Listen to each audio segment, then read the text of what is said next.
Invece facciamo un salto a Napoli con Principe. Buongiorno. E Socio M. Ciao a tutti. Principe e Socio M sono un duo interessante per tanti motivi. Intanto Principe abita nella torre sinistra del Maschio Angioino, ma questo dal punto di vista musicale non è determinante. Loro nascono da quello che si chiama Napolitan Power in qualche modo, e la loro canzone si intitola Targato Na. È la storia di Ciccio che, come dire, vive sul bordo, non sa bene da quale parte stare. Certo, e si ritrova sempre una forma di violenza davanti nella vita, cerca per tutta la vita di evitarla fino al punto di lasciarci la pelle. Socio M, M per che cosa? M sta per Mauro, che è il mio nome, e per mouse, visto che mi occupo anche di computer.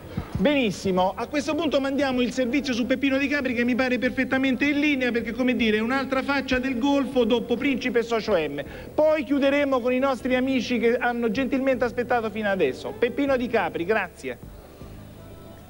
Parte oggi la settimana del festival. Dico questo, sta nevischiando, abbiamo visto i servizi sul maltempo, anche qui a Sanremo per la prima volta credo nella storia di questo festival nevica. E intanto comunque parliamo della serata, la vera rivelazione di Sanremo, c'è da dire, è stato Russell Crowe, che ieri ha cantato in una maniera strepitosa, una voce calda, pastosa, ecco, lo vediamo, è piaciuto moltissimo, veramente a lui va un grande applauso. E io tra l'altro ho accanto a me due giovani leve della canzone, domani sera canteranno, si chiamano Principe e Socio. A voi è piaciuto Russell Crowe? Sì. No, volevamo dire, insomma, speriamo che ce la facciamo a cantare, perché insomma con questo tempo non prendete freddo. Prendiamo la febbre alla fine. E poi l'altro personaggio di cui si è molto parlato, che però in realtà si è subito sgonfiato, è stata una bolla di sapone, Eminem. Sembrava chissà quale trasgressione, adesso dovremmo vederlo. E invece un po' vuoi lo slang di Detroit che qui non capiva nessuno, un po', insomma, il messaggio così trasgressivo non è arrivato. A te piace Eminem?